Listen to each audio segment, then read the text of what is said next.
Good morning, students. I am your teacher Dolcy. How are you all? So, today we are going to start the same topic or discuss the same topic that I taught you in the last video. And this is the topic on page number 6. And the topic number is 1.2. And in this topic, we will study about the types of various kinds of chemical reaction. So the types of chemical reaction, usually we study 5 types of reaction that occur naturally in the environment. And those reactions are the combination reaction, decomposition reaction, displacement reaction, double displacement reaction, and the oxido-reduction reaction. Okay, so the first type of reaction is combination reaction. So the first is the combination reaction. Combination reaction generally represents when two elements they combine to form one product. As is shown in this reaction, the two reactants CaO plus H2O they combine to produce a single product. CaO is calcium oxide, that is known as quicklime. H2O is water. Both these reactants, when they react, they result in formation of a single compound named as calcium hydroxide, that is slaked lime. As you know, calcium carries 2 positive charge and OH ions carry 1 negative charge. That's why OH is multiplied by 2 to balance the charge. Okay, so here it expresses as calcium oxide. It reacts vigorously with water to produce slaked lime and it produces a large number of heat.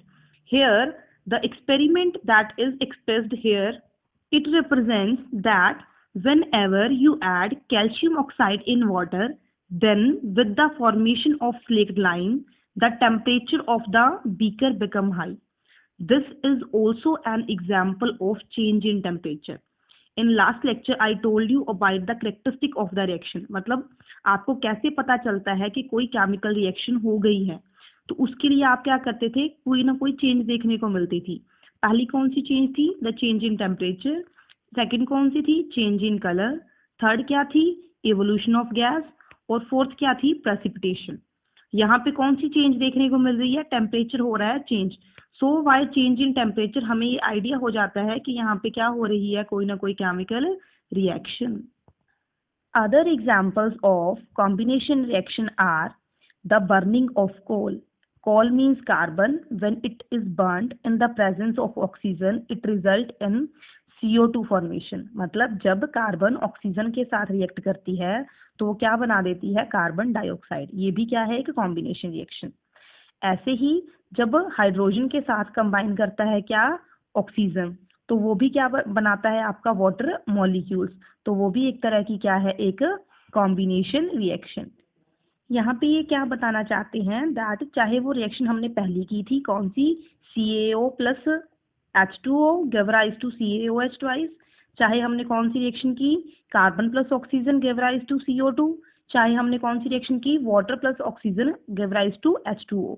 इन सब reaction में common चीज है कि जब भी कभी ये क्या होती है, कोई कॉम्बिनेशन रिएक्शन होती है, तो वहां पे क्या होता है, you observed that a large number of heat is evolved. मतलब हर एक रिएक्शन में ज्यादा अमाउंट में क्या रिलीज होती है, हीट. इसीलिए हम उस रिएक्शन को हम क्या बोलते हैं कि जो रिएक्शन के बाद जो मिक्सचर बनता है उसका टेम्परेचर हाई होता है, किसके कंपैरिजन में, जब हमने जो रिएक्टेंट लिए थे. इसीलिए हम बोल सकते हैं that all the combination reactions are exothermic.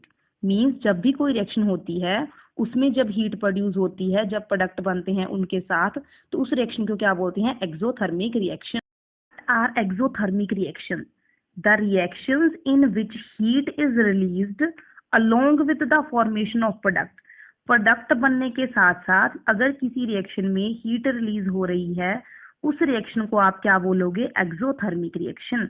और आपके पेपर में एक क्वेश्चन आपको डेफिनेटली मिल जाता है किसके रिलेटेड, एक्सोथर्मिक रिएक्शन के रिलेटेड. तो आप जनरली अपनी जनरल लैंग्वेज में जो वर्ड यूज करते हो, कंबशन, मतलब जलना, तो वो किसकी एग्जांपल है, आपके एक्सोथर्मिक रिएक्शन की. तो बर्निंग ऑफ नेचुरल गैस, हमारी जो घर पे गैस आती है नेचुरल गैस, उसको बर्न करना is an example of exothermic reaction. Okay, तो उस एग्जांपल को कैसे रिप्रेजेंट किया है, CH4 प्लस H2O2 मतलब मीथेन गैस के साथ जब ऑक्सीजन गैस रिएक्ट करती है जनरल टेम्परेचर पे तो उसे क्या बोलते हैं, बर्निंग। किसकी? नेचुरल गैस की। और जब कोई फ्यूल बर्न करता है तो आपको ये पता है कि क्या प्रोड्यूस होता है, CO2 plus water vapour. Okay, so burning of natural gas मतलब CH4 गैस, जो वो रिएक्ट करती है किसके साथ, ऑक्सीजन के साथ, मतलब वो क्या करती है, बर्न करती है, कंबस्ट करती है। तो तब जो प्रोडक्ट बनता है वो क्या होता है, CO2 प्लस वाटर। नेक्स्ट जो एग्जाम्पल है हमारी एक्सोथर्मिक रिएक्शन की, वो कौन सी है, हमारी रेस्पिरेशन। तो आपको पहले ये पता होना चाहिए कि रेस्पिरेशन होता क्या है। एक्चुअली आप अपनी जनरल जिंदगी में बोलते हो the intake of oxygen and the outtake of the carbon dioxide, मतलब ऑक्सीजन की सांस के अंदर लेना और कार्बन डाइऑक्साइड को सांस के साथ बाहर निकालना, ये एक आप रेस्पिरेशन बोलते हो। But this is not actual respiration. Respiration पता क्या होता है, जब जो आप खाना खाते हो उस खाने में से ग्लूकोज को तोड़ना, किसकी प्रेजेंस में, ऑक्सीजन की प्रेजेंस में, ताकि उस ग्लूकोज से आपको क्या मिल सके, एनर्जी मिल सके। उस प्रोसेस को हम क्या बोलते हैं, आपका रेस्पिरेशन। सो रेस्पिरेशन क्या है, व्हेन ड्यूरिंग डाइजेशन, जब डाइजेशन के दौरान फूड इज ब्रेकन डाउन, फूड को तोड़ा जाता है इनटू सिंपलर सब्सटेंस, छोटे छोटे सब्सटेंसेस में, तो उस टाइम पे जो कंपाउंड काम करता है उसको क्या बोलते हैं आप, अपना the respiration. For example rice, potatoes, bread, इन सब में क्या प्रेजेंट होते हैं, कार्बोहाइड्रेट। और जब आप कार्बोहाइड्रेट की डाइजेशन करते हो तो तब क्या प्रोड्यूस होता है बच्चे, ग्लूकोज। वो ग्लूकोज जब कंबाइन करता है किसके साथ, ऑक्सीजन के साथ, कहाँ पे जाके, हमारे सेल्स में, तो हमें वो क्या प्रोवाइड करता है, एनर्जी, ताकि हम अपनी बॉडी की सारी एक्टिविटीज क्या कर सकें, परफॉर्म कर सकें। तो जो ये प्रोसेस है क्या, कौन सा, ग्लूकोज की प्रेजेंस में, सॉरी ऑक्सीजन की प्रेजेंस में ग्लूकोज का टूटना ताकि आपको क्या मिल सके, एनर्जी मिल सके, उस प्रोसेस को क्या बोलते हैं, रेस्पिरेशन। तो जो जनरल सी एग्जांपल है जो आपको याद करनी है, this is just reverse of photosynthesis. Photosynthesis में हम क्या करते हैं, 6 molecules of CO2, 6 molecule of water plus sunlight से क्या बनाते हैं हम, ग्लूकोज और ऑक्सीजन। यहाँ पे उल्ट होता है, बिल्कुल उसके रिवर्स। यहाँ पे क्या लोगे आप, ग्लूकोज आपने खाया किसकी फॉर्म में, C6H12O6, उसके साथ रिएक्ट कौन करती है, आपकी ऑक्सीजन, और फिर वो ऑक्सीजन आपकी ग्लूकोज का क्या कर देती है, ब्रेकडाउन। ब्रेकडाउन होने के बाद जो मॉलिक्यूल्स बनते हैं वो क्या बनते हैं, 6 molecules of O2 and 6 molecules of water, और साथ में बहुत सी एनर्जी क्या होती है, रिलीज होती है। फिर आपसे अगर कोई थर्ड एग्जाम्पल पूछे कि एक्सोथर्मिक रिएक्शन की थर्ड एग्जाम्पल क्या है, तो पहली रिएक्शन हमने कौन सी की, बर्निंग की, किसकी, नेचुरल गैस की, पहली एग्जाम्पल। दूसरी एग्जाम्पल हमने कौन सी की, ग्लूकोज का ब्रेकडाउन। थर्ड एग्जाम्पल कौन सी है हमारी, decomposition of vegetable matter into compost, मतलब तोड़ना किसको, हमारे जो वेजिटेबल मैटर है उसको किस में कन्वर्ट करने के लिए, मैन्यूर में। मैन्यूर मतलब फर्टिलाइजर में कन्वर्ट करने के लिए। तब भी जो रिएक्शन होती है वो भी क्या होती है, exothermic reaction. So now come to the second type of reaction, that is on page number 8, and those reactions are decomposition reactions. तो decomposition का जनरल मतलब क्या होता है, डिकम्पोज करना। डिकम्पोज करना मतलब तोड़ना। तो अगर आप किसी एक सिंगल रिएक्टेंट पे काम कर रहे हो, उसको या तो आप क्या दो, हीट दो, चाहे आप क्या दो, इलेक्ट्रिसिटी, या फिर क्या दे दो, जनरल सा टेम्परेचर, तो वो कंपाउंड छोटे छोटे क्या और कंपाउंड में टूट जाएगा। तो उस प्रोसेस को हम क्या बोलते हैं, डीकम्पोजिशन। मैंने डेफिनेशन आपको लास्ट लेक्चर में करवा दी थी अच्छे से, इसमें भी हम दोबारा से देख लेते हैं। It is the reaction in which you observe that a single reactant it breaks down to give simple product.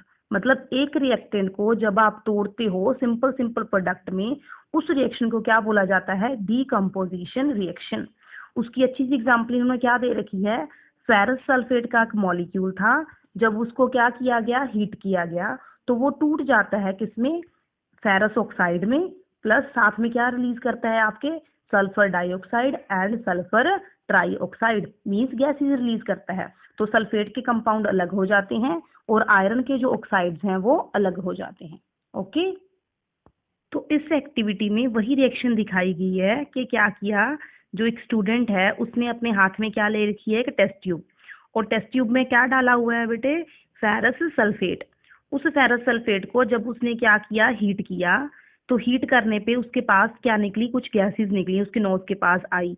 वो गैसेस कौन कौन सी हैं आपकी, फेरस ऑक्साइड और फेरस ट्राईऑक्साइड। तो ये जनरल सा फिनोमेना है कि जो स्मेल है ना, वो सल्फर की smell, just like the sewage, sewage smell बोलते हैं सल्फर की, वैसी ही होती है। तो जब हमने क्या किया, हीट किया किसको, फेरस सल्फेट को, तो वैसी ही स्मेल हमें देखने को मिली। इससे क्लियर हो गया कि कौन सी गैस रिलीज हो रही है, सल्फर डाइऑक्साइड और सल्फर ट्राईऑक्साइड।